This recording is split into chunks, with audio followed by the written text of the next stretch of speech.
Let's see. How can I describe Luca to someone who's not quite familiar with it, but somewhat familiar with Disney? Okay, well, Luca is kind of like Little Mermaid, but with, 10-year-old boys. And instead of there being a prince, there's a Vespa. And instead of there being, a wicked, the sea witch, there's an annoying boy with a mustache that thinks he's better than everybody else. Oh, and there's pasta. And there's no true love's kiss in this. Okay, so this is going to be my review of Luca from Pixar that came out in 2021. This did come out during the pandemic. I do believe that it did have a release on Disney Plus. I'm trying to remember if I had Disney Plus at the time that this came out. I don't remember off the top of my head if we had Disney Plus at that point in time. But then some point in that time frame we ended up getting it, so I was able to watch it shortly after it first came out. And now I'm doing the review of it, like a year and a half later or whatever, but oh well.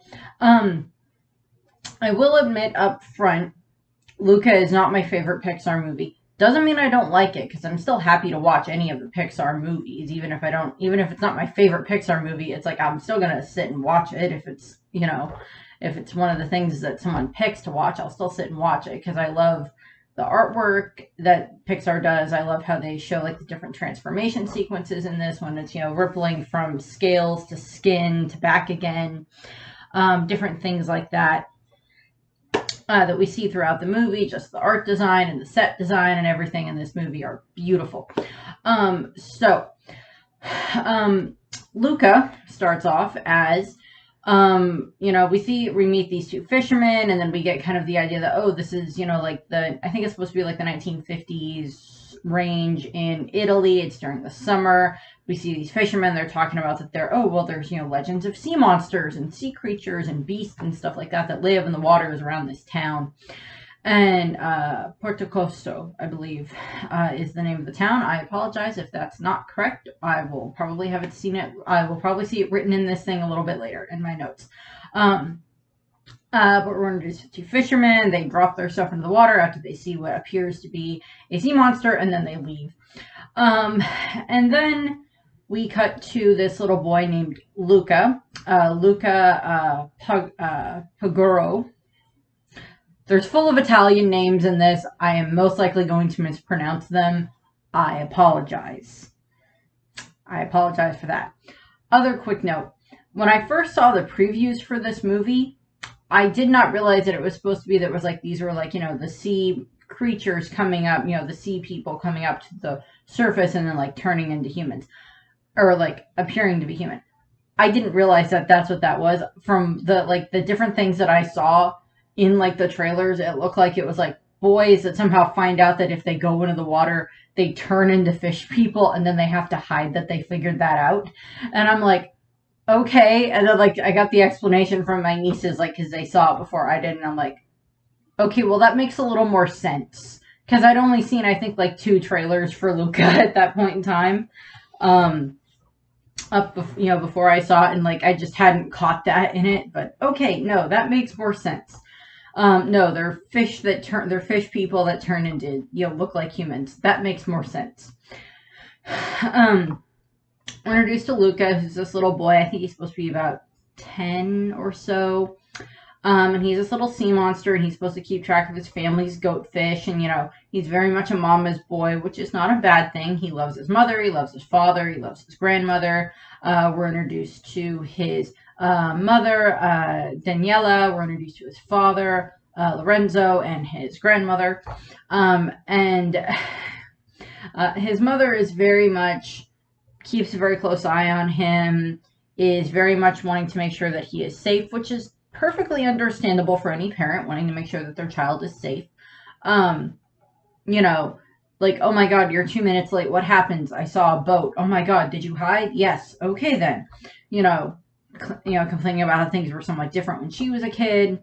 Her father is, slightly inattentive. He still loves his son. That is not in question. He still loves his son, but he also like has this domesticated crab that he's raising that is like the family pet.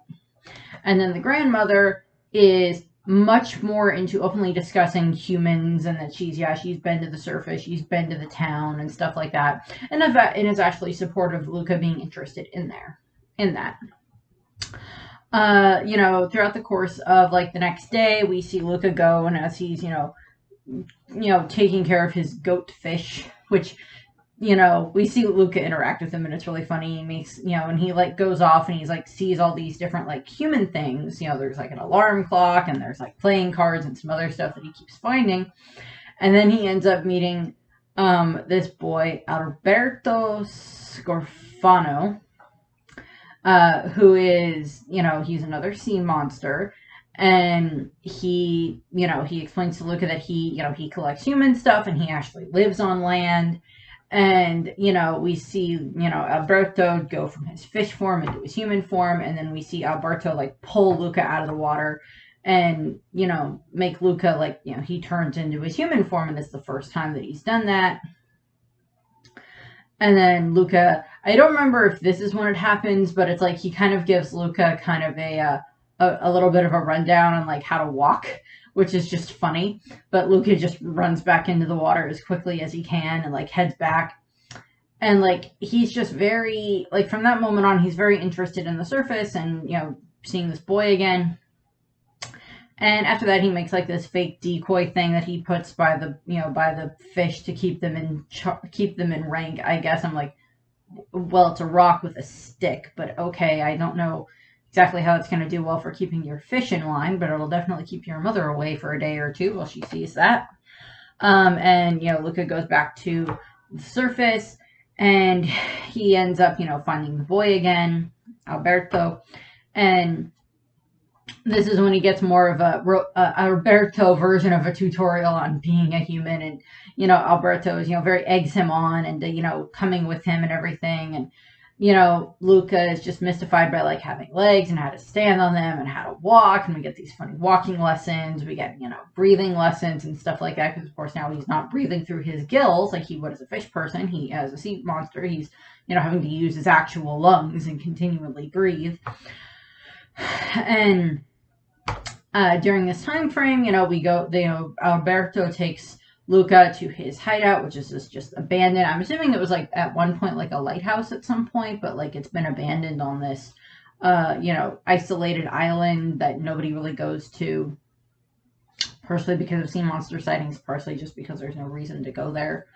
And they go, Luca, Alberto takes Luca there, and he gets to see, and I do kind of equate it to a little bit of like Ariel's like grotto in The Little Mermaid, that is very much like full of like all this random human stuff that Alberto has collected, through the time frame. And like, Luca's like, wow, your parents are so cool. And he's like, well, my dad's, he's gone more than he's here. And, it's like, you're going to live on your own? Yeah. And it's great.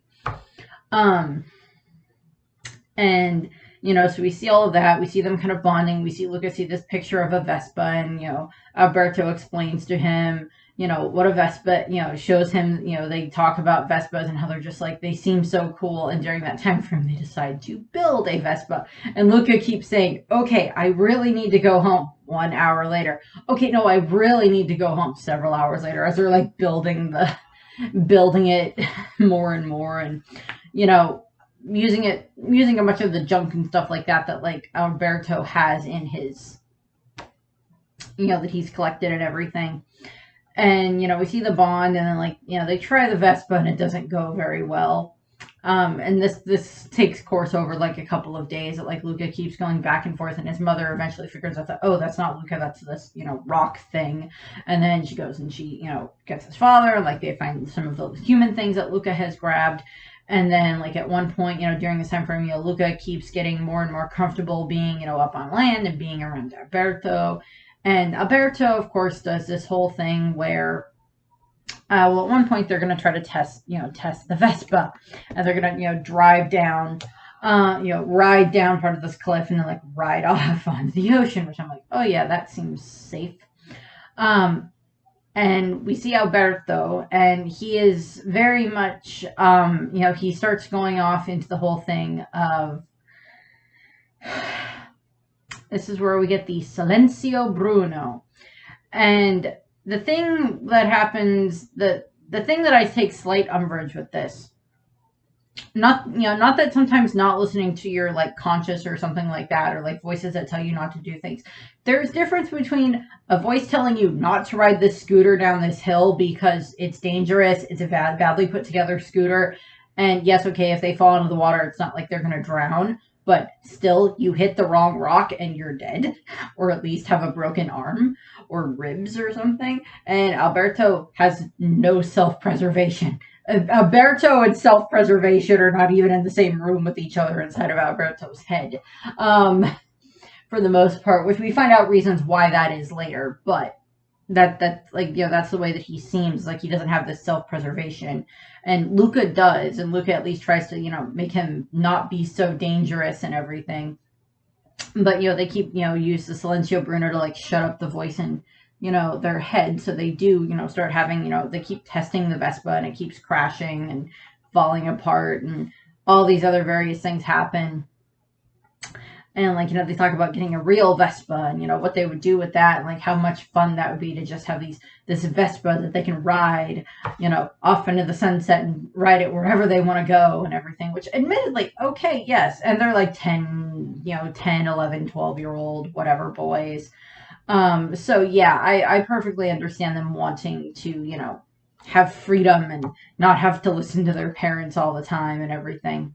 Not that Alberto's father is there at all, but yeah, and I'll go over that. But we see a lot of that. And, one night Luca ends up, he accidentally ends up falling asleep there. And then he after he has a nightmare, he goes back to his home, and that's where his parents confront him about this. And they say that, oh, you're going to go and live in like the deepest depths of the ocean for the rest of the summer with your uncle Ugo, who is this, well, he's an angler like sea monster, and like you can like he's based off of like the angler fish that you can like see inside of them, because like their skin is like clear, so you can like see their organs inside of them. And he's weird and creepy and should not be allowed near children. Not because he's going to hurt the child. That's not why he shouldn't be allowed near the children. He shouldn't be allowed near the children because he's just likes to talk about whale carcasses that you eat, and he's just most likely going to creep the children and creep them out and scare them. It's like he doesn't give off the vibe of like intentionally hurting anyone, but he's just like, no, you have no social skills. Go away. I don't want to talk about whale carcasses. Also, he's played by Sacha Baron Cohen, which just makes it even funnier. But Luca ends up running away that night, and he runs back to where Alberto is. And he's like, I ran away from home, and why don't we go to the human town, because there's like a human town that's like very close to where they are. And it's like, oh well, let's go here, and we can start figuring, we can go here, Porto Rosso. I kind of want to know, okay, Miyazaki nerd here, I kind of want to know if they took that name because it sounds like Porco Rosso. Pixar does love their Miyazaki stuff, so I wouldn't be surprised if they threw that in there as a Ghibli reference, but it's not quite the same. But, I wonder if that is true. They never stated it anywhere in the stuff that I looked at, but I somewhat want to know if that is true, because they both take place in Italy. But, so moving on, but we see, the boys are like, okay, well, let's go here, and we'll get our, we'll find Senor Vespa, because they think that that's where they can get a Vespa from, and he'll make us a Vespa, and we can head off. We can head off into the human world, and just drive, ride the Vespa anywhere we want. And so we do get this great sequence that is, Luca and Alberto, swimming, jumping in and out of the water, shaking off the water and like going into their human forms, and then diving back into the water and into their, their sea monster forms, which that sequence alone is beautiful. I do admit that. A lot of the underwater stuff is just beautifully done, where you see the boys swimming and everything. And just different things along those lines that are just where they're shifting back and forth with their scales, going in and out of their sea monster forms are great. And they get their way into town, and things don't go very well because they don't, it doesn't go very well because, well, they end up, you know, well, they kind of get to try ice cream, but first they get, kind of like whacked on the head by two old women because they called him stupido, which is like, yeah, no, if you do that to an old woman, you're gonna get whacked. Yes. It's just like, okay, maybe Alberto needs to admit that he does not know as much about humans as he thinks. And of course, like they see this very rich, snobby, annoying, bratty kid. Well, he's 16 years old, but he's this entitled little prick. Um, uh, Ercolo, Ercole. And he has this very shiny, beautiful red Vespa, and like they're just like, oh my god, he's Senor Vespa, and like they almost hurt his Vespa, and he's just like he has like two little lackeys, and he's just horrible to the lackeys, and he almost gets Luca wet because he's like being mean to them, and this girl shows up, Julia shows up, and she stops them, stops Ercole, and kind of via stuff that's going on, they find out that, there's this, kind of triathlon type thing that's coming up, and it's for the kids in town, and, it's you eat pasta, you bike, and you swim, and, the winners get, the winning team gets, a certain amount of money, and then, they can use the money to buy stuff, and they're just like, oh, well, what can you use this money to get? She's like, well, can we get it to buy a Vespa? And I was like, well, you could get it to buy a Vespa, but it'd be a really ratty Vespa. And like, they all could have decided to like stick together because, they're the underdogs. And at one point while they were in town and they first got there, Luca noticed that there's all these different motifs of like killing sea monsters, including like the giant fountain in the middle of the town square is like all like dedicated to like killing sea monsters. So yeah, Luca's like, okay, I don't think we should be here. And, and then everything happens with Ercole, and then they meet Julia, who just does not like Ercole in general, because he's, as I stated, an annoying, pretentious, spoiled prick. And that thinks he's better than everybody else. And, she wants to end his reign of terror and everything. It's like her, her goal is to end Ercole's reign of terror. Over the town and over the children of the town, because apparently none of the adults are brave enough to like put Ercole in his place, even though they see how horrible he is to the other kids, and rude to the adults as well, in all honesty. But like they're like, okay, well, she tries, she has Luca try to ride her bike, and like he's not very good at that, but eventually he'll get there with training, and she's like, okay, well, I'll swim. Alberto can eat the pasta, and then Luca can, bike. And just like, okay, we'll do that, because there's like, oh, well, we can't swim. Just like, okay, well, then I guess I'll swim. So Julia, I love Julia. She's great.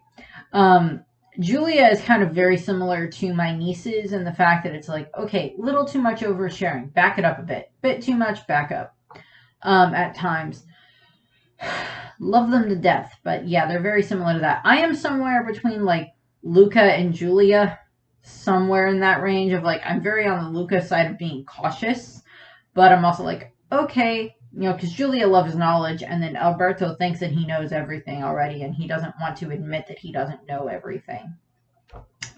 And they agree to team up to become their to be on the team and everything, and then we go to during this time frame, Luca's parents are tried to come to the town, and they just they figure out, okay, well, he must be in town, so they head off to the town. And when they get to the town, first they end up all shifting into their human forms, and they attack each other because they don't recognize that it's each other, and then they steal clothes, and then they end up finding their way into the human town, and they continuously keep trying to get all of the kids wet in an effort to find Luca, because okay, yeah, I can understand why they would at least have to get him wet to make sure that it's Luca, but it's like, okay, if you're in town that's filled with people and you're trying to find one specific person, okay, fair enough. The person has shifted his appearance a little bit, And, because Luca, Luca as human does not look exactly as Luca as fish person, as sea monster, so understandable. But first of all, you can probably, root out all of the girls, because he's a boy. You can root out all the ones that are definitely shorter than your son, because the height doesn't really seem to change. Your tail vanishes, but your height doesn't seem to change really all that much. So, rule out them, and then, rule out any of the ones that are much taller than your son, and then, that, narrows it down. Also, they keep, throwing the children or knocking them into, the fountain or dropping water balloons on them to get them wet. If you're trying to protect your son and protect your secret of being sea monsters, doing that in the middle of town where anybody can see you do that, where you get them wet, is not going to help your situation at all. Will not help your situation. Also, when all of this is happening, do your parents keep going back home at night and then coming back to the town the next day to, figure out where their son is? So we have that, which is just funny. But then we go to Giulia's house and we're introduced to Giulia's dad, Massimo, who is this, he's this very tall, one-armed, fisherman. And Luca and Alberto are instantly terrified of him. And then we're also introduced to their cat. I think Machiavelli is the name of the cat, and he's named after Niccolo Machiavelli, who is this if you've ever heard of a Machiavellian scheme, it's a reference to him, type of a thing. Very, plans everything out. Machiavelli is interesting. I don't know a huge amount about him, but the little bits that I know about him make me not care for him that much. Although his planning method is, I gotta give it to him that. Look at Doflamingo and Crocodile from One Piece. Those are very Machiavellian schemers in that regard. But what we see is, we're introduced to Massimo and the cat actually sees, Alberto get water on him and starts realizing something's up with Luca and Alberto, and, they keep feeding the cat fish to, bribe it. And, they try pasta and, they start eating pasta with their hands because they have no idea how else to eat it. And they just, they love the pasta because it tastes so good. I'm like, okay, I kind of want to try the pasta. Also, I love the fact that whenever Julia swears, she's just like, mozzarella. She just says random Italian words that are not actually swear words because, it's a Pixar movie. They got to stick with the PG-13 rating. You got to stick with that. Actually, I'm pretty sure it was a PG-13. There's some, dark humor moments in this one, but I would say PG to PG-13 is typically what the Pixar movies are. But I just it's I love her swearing. It's just funny. Mozzarella. Just all this other stuff. I was trying to pick out the words last night when I was watching this. Okay, I got mozzarella. What else do you got here? But when she lets the boys spend the night in her tree house setup that she has. And they sleep there that night because they don't want to go back to the island, and she offers it. And they stay there, and the next morning, they're covered in dew, so they're all wet, and they have their fish farms out, so they have to, hide and get the water off of them. And then, because, they told, Julia told her dad that she wants to, enter the race again. He's like, I don't think that's a good idea, because you always get so upset about these things, and always take these things so seriously. And he's trying to be protective, understandable.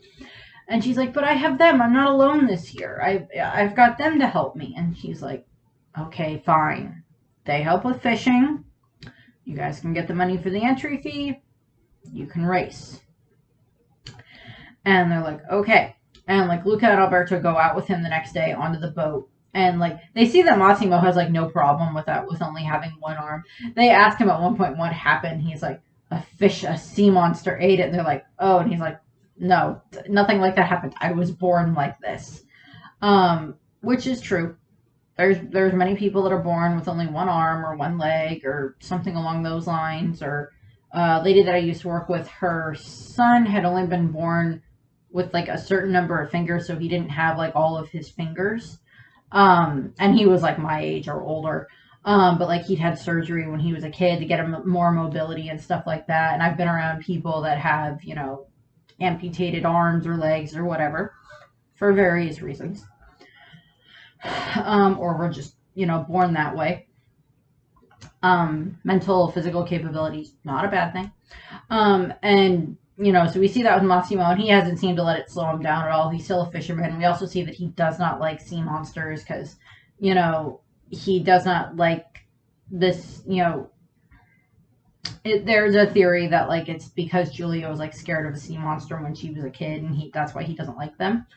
Or, like, something happened, and that's why he doesn't like the sea monsters, in general.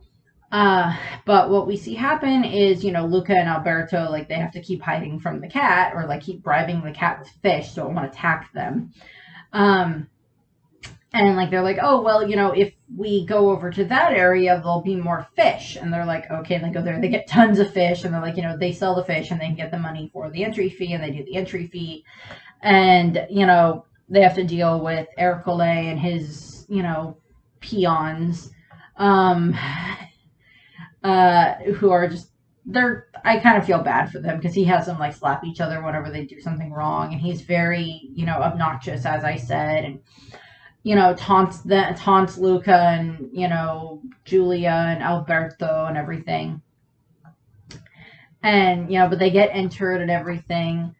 And what ends up happening is from there, we get these moments where we see, like, the three of them, like, training in town, having Luca, like, ride the bike up and down the hills and everything in the town to, like, get him, better and more, stamina and everything. We see Julia practicing her swimming, so we see the boys out with her, dealing with that. We see Alberto, having to eat the pasta, to get used to having to eat so much pasta, because it's, like, the setup they have is, like, you have to like swim a certain length, and then you come back, and then you hop on to, to sit on this table, and you have to eat, like, this bowl of pasta, because, like, it's being sponsored by, like, this pasta company that sponsors this here every year. And then after you eat the pasta, you then have to ride the bike through, a certain path and then down to the finish line.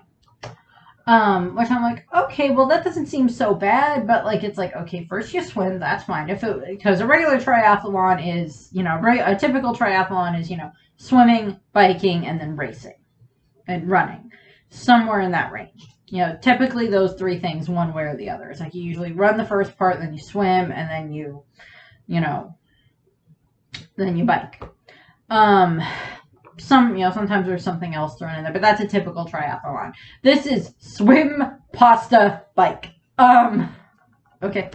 And so we see the three of them training and practicing and everything and kind of getting closer. And we have this moment where Alberto gets called away by Massimo to help him with stuff on the boat.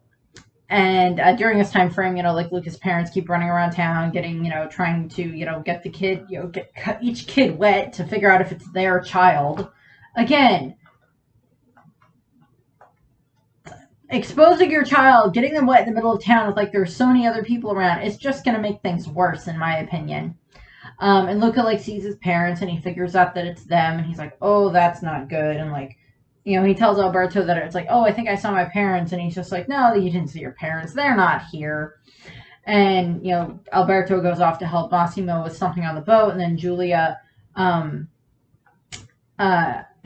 Giulio and Luca end up talking. And, Luca looks up at the stars in the sky. And he's just like, we're going to go, someday we're going to go and we're going to, lay wherever, once we get all the money for the Vespa, we're going to buy our Vespa. And we're going to head off, Alberto and I, and then we're going to, be able to sleep all night, every night under the fish. And he points up at the stars. And because earlier on in the movie, we had a scene that is very, very reminiscent of Lion King, where we have Luca and Alberto looking up at the stars. And Alberto just says, oh, well, those are just, little fish being protected by the big fish, which was the moon. Which is just, like, a great little sequence that they have. And that's, like, this dream sequence that Luca has later. But Julia's like, no, they're not fish. They're called stars. And that's the moon. It's not a fish. It's not cheese either. And we see these, we see her take him to where this telescope is that, like, someone else in town owns and lets her use. And, she shows him, use the telescope to, like, show him the stars. And he's just, like, blown away by the stars and the planets. And, she's showing him all these different books about different places around the world and different things, different stories, science, history, stuff like this. And Luca is just like fascinated by all of it. And he's just like, wow, these are amazing. And he has like another little like daydream sequence where he's dreaming about the planets and like all these inventions and stuff like that he seeing in these books that Julia has. And Julia ends up actually giving him one of her books. So Luca ends up really liking the book. It's about like the universe. And then Alberto shows up and he's kind of like angry, a little bit angry that Luca was spending time with Julia without him. And that like Julia was kind of proving him wrong about the fact that like Alberto thought he knew everything about the humans and everything and about the human world and everything. And like he's like figuring out during the time frame that he's living there that he doesn't know nearly as much as he thought he did. But it's like him and Luca had already bonded, and now he's angry about the fact that Luca and Julia are bonding because he thinks that means that him and Luca won't be friends anymore if Luca and Julia become friends. So we see that, and that night, Luca and Alberto went and like looked at like where the Vespa was, like the Vespa that they're gonna buy, and they end up actually getting cornered by Ercole, and they end up, Luca ends up protecting Alberto, and they end up escaping. And the next day, while they're doing their training and everything, it's like the day before the race, and Alberto ends up actually like jumping onto the bike with Luca, and they end up riding down the hill, not by Luca's choice. It's Alberto again trying to assert his dominance, but try to prove to Luca that he's like he can be more fun than Julia can, because like Luca is like really interested in like trying to go and see Julia's school and like visiting her there and like all this other stuff, and like Alberto's like, no, sea monsters won't can't go to school and like all this other stuff. And because Julia and nobody else in town knows that they're sea monsters. And they get down to they end up kind of crashing the bike a little bit, but they end up landing in the water, and so they're fine. And then they get onto a beach area right by the town, and like they end up kind of fighting on the beach, and Julia comes down and like tries to stop them and everything. And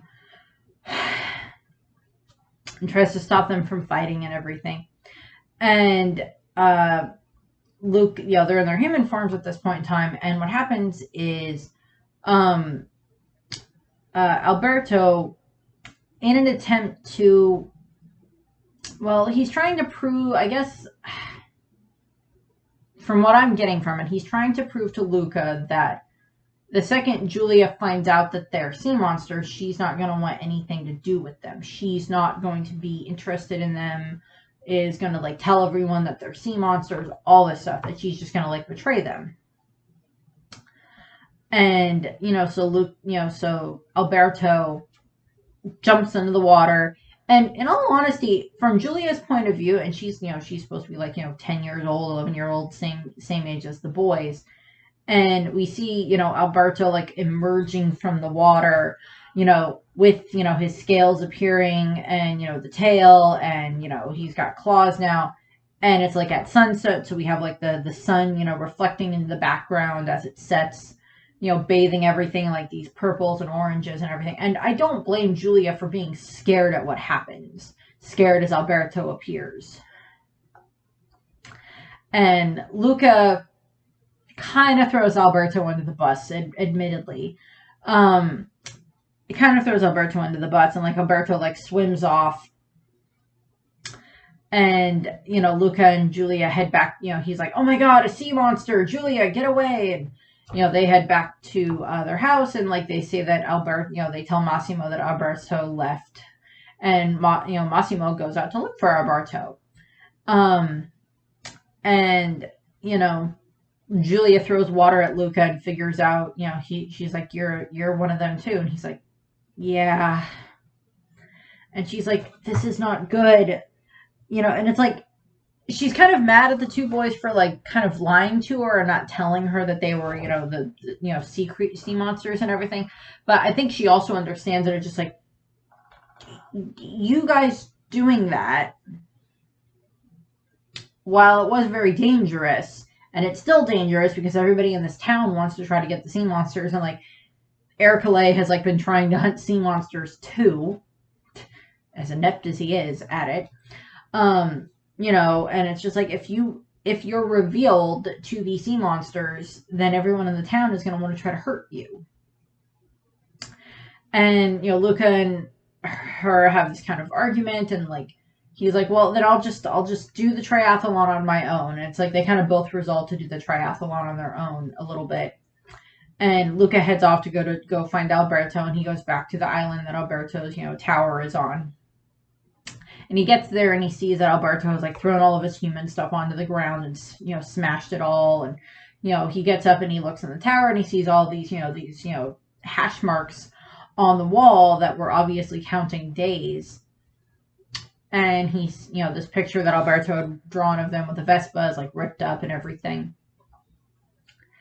And he sees Alberto, and Alberto is just like, I'm surprised you came back. And he's like, those, you know, Luca finds out that all those marks on the wall were how long that, you know, Alberto's dad has been gone. And, you know, at some point, Alberto just stopped counting because, like, his dad's not coming back. We never get an answer as to who Alberto's dad is. There are theories as to who the dad is. It's either like his dad was like a seaman, sea monster that then either left into the human world and already had this fascination with humans and just left to Alberto, or possibly he was like killed, you know, sea monster that was killed. And so then he can't come back to Alberto, but Alberto doesn't know that, or some other variation of what happened. And, you know, Alberto and Luca just kind of have this argument and everything. And, you know, Luca is trying to, Alberto is kind of thinking that, well, Luca is just going to leave him now too. And, you know, so we see that. And, like, Luca's like, no, I'm not going to do that. You inspired me to embrace more about life, to, you know, try to have more fun and everything, to be less timid. And, you know, Luca's like, I'm going to enter the triathlon on my own and win the Vespa money myself and get the Vespa and make everything better. So we cut to the day of the triathlon, and, you know, Luca shows up and he's wearing this, you know, he's wearing like, it looks like a deep sea diver thing that you would see in like an old Scooby-Doo episode. He's wearing that so that way he can be in the water and not have to worry about, you know, someone seeing him when he's changed. Clever on his end. And like Julia tries to talk him out of it, and, you know, they're signed up as their own teams, and, you know, so we have that, and then we have Ercole being a jerk again, which is just kind of his default setting, is being a jerk. And we see, you know, all the adults are lined up to watch this and everything. You know, Massimo and Machiavelli are like cheering Julia on, and they made a sign after being out all night trying to find Alberto. And you know, they start the race, and, you know, Julia does her swimming, and it's like they have to swim out to this buoy and then swim back, and like Luca like walks along the bottom of the ocean and then comes back. So he's still, you know, he's still doing what he's supposed to. And I do point out the fact of like the reason that he can't just like get into the water and then pop out of the thing and then get back into the water and then pop back into his like diver suit when he gets out of the water is because, you know, if he's in the water and he's swimming, even if he's at the bottom, if someone looks down with like their goggles on, they're gonna see him there. So yeah, they can't really do that. So he just does it that way. First of all, I'd be worried about the fact of like, okay, how are you breathing under the water? You don't have an oxygen tank, child. So we have that. Then I'm just like, okay, apparently those adults are not paying attention. And then Julia and Luca sitting there eating through the pasta and everything. And then, you know, they're all, you know, they're getting onto the bikes, and like Ercole's trying to rush his teammates through everything so he can get on his bike and get riding. And while they're there, you know, the clouds for a storm start rolling in. We also see Luca's parents are there, and, you know, they're, you know, still trying to find him, and like the rain comes, and like they kind of like hide underneath the blanket, you know, while the rain's falling, so they're not getting wet. And like Luca ends up like having to like brush off the water, and then Alberto shows up holding this umbrella because he's going to help Luca. And, he trips, unfortunately, and actually, I think it's Ercole trips him. Yeah, Ercole trips him, and then, like, he's, revealed with his, sea monster form appearing, and everybody's just terrified. And Ercole tries to, skewer him with the harpoon, and then, Luca, like, protects Alberto, and, reveals that he's a sea monster, too, and they're biking, and, like, Julia shows up, and Ercole is, like, chasing them with this harpoon, like, on his bike, chasing them with the harpoon. And at one point, we have this very creepy image of like Ercole standing on top of the bike, how the bike is still going. Well, they're going downhill, so there's at least momentum that way. But he's like, okay, kid's got good balance. I'll give him that much. But he's like standing on the bike, holding their harpoon, and there's like lightning in the background. He's lit up and he's creepy looking. And like Julia actually like slams her bike into him to knock him down, and she falls. And Luca and Alberto, with their, bike and everything, they jump off their bike, and people, the town is watching this as it happens and everything, and this is at like the bottom of the hill at the town square, at the town center, that this happens. And like Luca's parents show up, and we see Luca and Alberto jump off their bike, and they go over and like they help Julia, and we see this like solidarity between the three of them again. And Ercole shows up, and he's like getting ready to like skewer them to like kill Alberto and Luca and everything. And like he's like, you should be afraid of me. And like he's the one that actually looks more like the crazy monster in this regard. And like it's Massimo that like shows up and like stops him, and he's like, these are Luca and these are Alberto, and they are the winners of the race, and like their bike legitimately crossed the finish line, so they win. And they snap the harpoon, and Ercole, his reign of terror is over, and he's just very, very sad. And like his lackeys like leave him after they throw him in the fountain because he's been a jerk. So like, yeah, no, we're not terrified of you anymore, you're just a jerk. You're a pansy. And so it's like Luca and Alberto and Julia are proclaimed the winners of the race. And Luca's parents reveal themselves, and so he gets his parents. His parents are there, and they're supportive of him. And there's actually like these two old ladies in town that like reveal themselves, because like they step out from under their umbrellas and they turn into the sea monsters too. And so we have that. And we have these moments where we see all these different the townsfolk are like embracing Luca and his family and Alberto and such. And then we cut to the Massimo and Julia's household, where like the parents are getting to try pasta for the first time, and they think it's delicious, and like use a fork for the first time, which is just adorable. And like the grandma's there, and like she admits that she comes to the surface on the weekends, so she's sitting there eating the pasta and everything. And the three kids are just having fun. And like they bought the Vespa, well, either they bought the Vespa or it was just given to them, one of the two. But they had, they have the Vespa. And like Julia, remember, she has to pack for school, because I do like the fact that they either throw in the fact that either her parents are divorced or whatever the case may be, because her mother does not live in Porto Coso with them. She lives off in a different town. And in a bigger town, where that's where Julia goes to school, and she comes and spends like the summer with her dad, possibly probably weekends too, and holidays, things like that with her dad. But her parents are divorced and everything. I can relate to that. But what happens is Julia packs, and like she really she's like really happy for Luca and Alberto, and they have their Vespa. And we cut to the next day when the summer is over, and we cut to when the summer is over. I don't know if it's the next day or whatever. But Luca and Alberto are sending Julia off for the summer, sending her off to go back to school, with the smiles and hugs and everything. And her dad's there and everything, and I think even the cat's there to say goodbye to her. And then we have this moment where they get on, she gets on the train, and then Luca looks at Alberto, and it's just like, well, we're just gonna spend our summer spend the year and everything riding around and having fun on the on the Vespa. And Alberto's like, well, I can't really do that. We can't really do that because I sold the Vespa to get you a ticket to go with Julia. so that way you can go to school, because, Alberto really wants to learn, and, or Luca really wants to learn, and Alberto is going to stay in Portocoso with Massimo to like help him.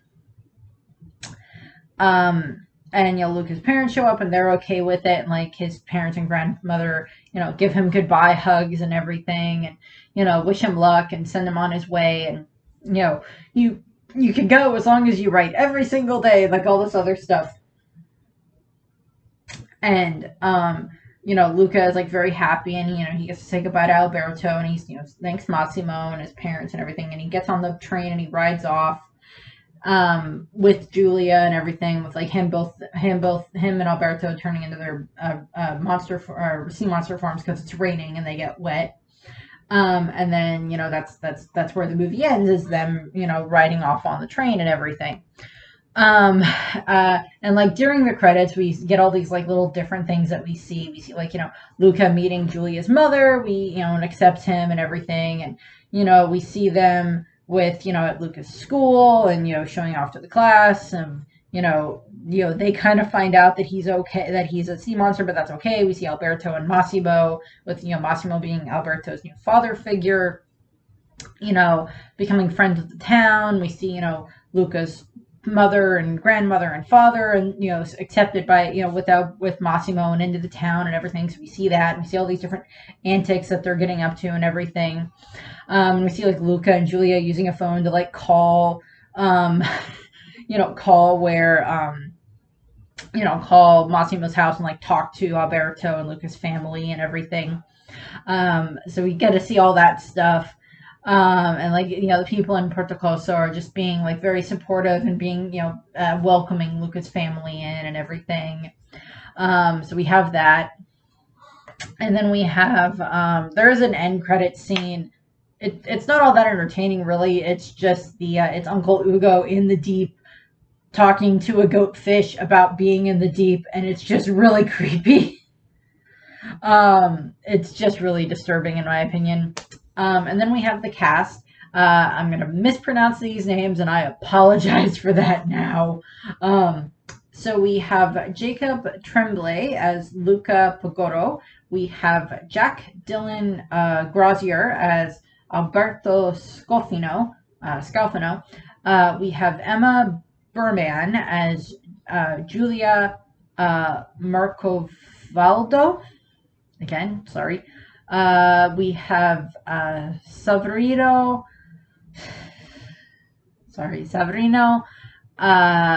Raimondo as Ercole. We have Maya Rudolph as Daniela Pagro, who's Luca's mother. We have Marco Barcelli as Massimo. We have Jim Gaffigan as Lorenzo, who is Luca's dad, comedian. Maya Rudolph is also a comedian. Pete Sohan as I think he's one of the lackeys. And Sandy Martin is the grandma, and then we have Sacha Baron Cohen as Uncle Ugo, and I'm pretty sure that John Ratzenberger, because he's pretty sure he's in every single Pixar movie, and I think he's in this one, but I didn't mark down who he played, but I'm pretty sure he's in there somewhere, because he's in every Pixar movie, I'm pretty sure. There is a short that goes along with this that I believe is called Ciao Alberto, that is like Alberto writing a letter to Luca, and it's like this short where we get to see Alberto and Massimo like learning to kind of live more with each other and everything, and like Alberto trying to help, but he causes more problems than he does helping, but Massimo doesn't have a problem with that. He just keeps helping Alberto, learn where he can help and everything, and help him teach how to do, things a better way and everything. So we have that. And then via chronological order in regards to the movies that came out, the next one would be Turning Red, but I already did that back in April is when I did Turning Red. So the next one, for the final Pixar movie that I will be reviewing until we get another one, which I don't remember if they've announced what the next one is yet. I know the next Disney movie is Strange Worlds, and I will end up reviewing that one at some point when, once it's out and once I've seen it like twice. But the next one will be Lightyear. About, Buzz Lightyear of Star Command and everything. And that will be the next one that I do. And then the Digimon videos start, where I start having the discussions, character discussions on the different tamers from Digimon Adventures, or from Digimon Tamers. So, thank you for watching. I hope you enjoyed me talking about this. Yes, at the beginning I did say that Luca is not my favorite Pixar movie, but that does not mean I do not enjoy watching it. I do very much enjoy the movie, and everything. It's not as high up on my list as like other Pixar movies. I still like it. It's still beautifully made, and the story is still good. It's just not as high up on my list as some of the other Pixar movies, which is fine.